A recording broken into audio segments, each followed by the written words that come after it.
We're working on a Samsung electric range.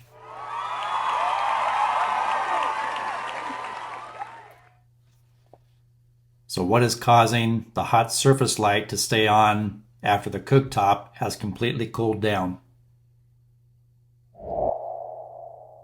Well, the bimetallic switch or strip inside the heating element limiter is stuck closed.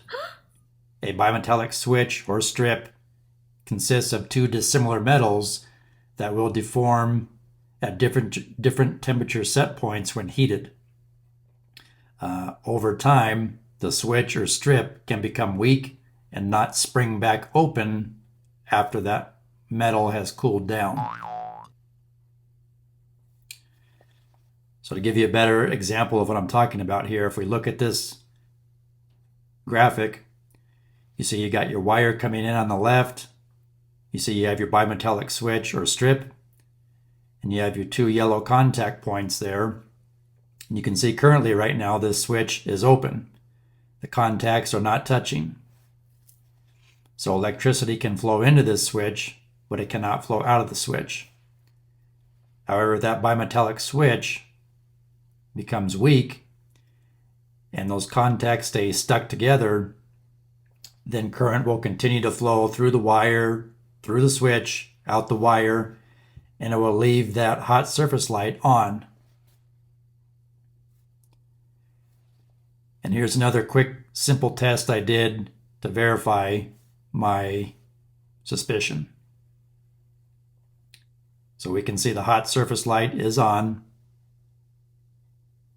And when I gently tap on the top of the cooktop, you see that hot surface light went off. Wow. So by tapping on the cooktop, it caused that bimetallic switch to spring back open.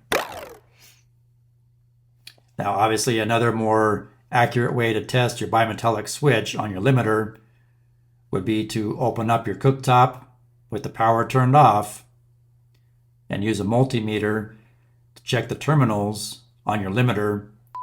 And if you have continuity across like 1A and 1B or 2A and 2B with the power turned off, of course, but you still have continuity, that would tell you that that switch is stuck closed.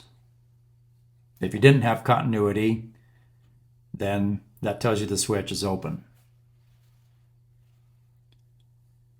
So basically the way you would open up the cooktop on this Samsung range,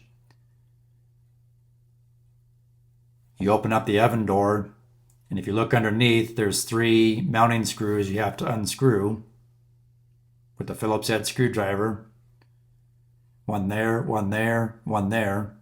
I already took those other 2 out. You gently lift up on the cooktop. Be careful because that cooktop is glass.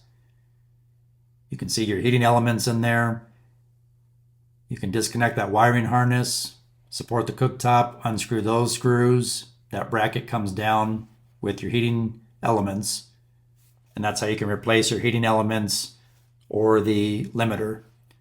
In my case here, this Samsung range, you cannot buy the element separate from the limiter.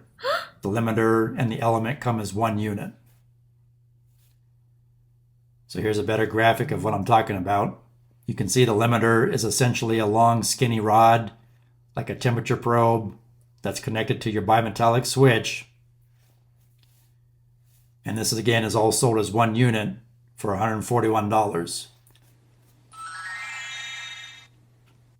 So again, here's a diagram of our cooktop.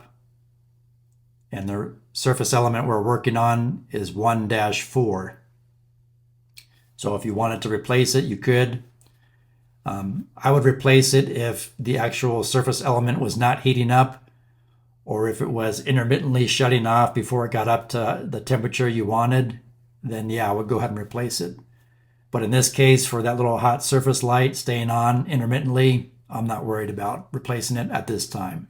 And please note, there's your terminals where you would do a continuity check on your element and your limiter. So again, there's 1A, 2A, 1B, 2B. And again, you do that continuity check with a multimeter with the power turned off. It's a good idea to take a picture of how the wires are attached before you remove the wires from those terminals. That way you know where to hook the wires back up once you're done with your test. I hope this information helped. Please like, share, subscribe, leave me a comment for future video topics you would like me to cover. Thanks for watching.